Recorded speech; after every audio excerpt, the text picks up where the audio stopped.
บัวพาปลูกไว้กินกำลังติดลงแล้วฝนตกใส่2 มื้อพอดีติด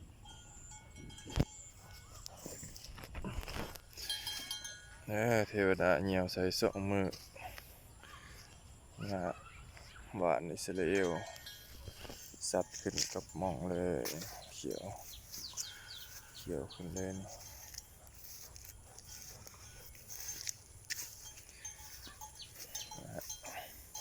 กำลังใหญ่บ่ได้ไว้ให้งัวพอดีสลีเบิดเก็บหญ้าหวานหญ้าเนเปียให้งัวเติม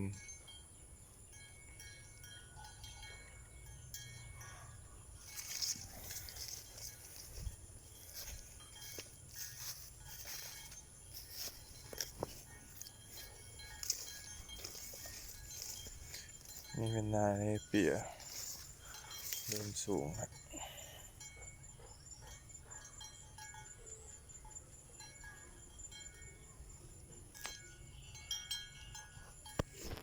มาทากินงัวลึงกินหญ้าแล้วมาทากิน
พี่ลึก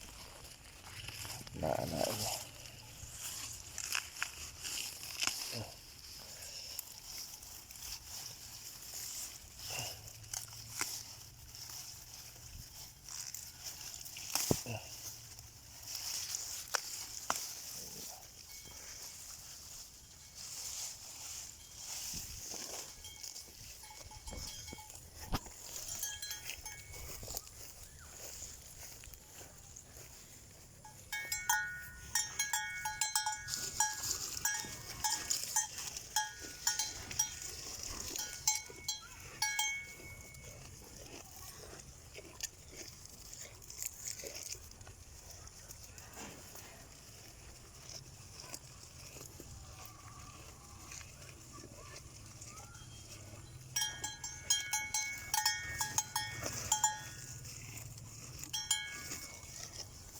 ช่วงแรง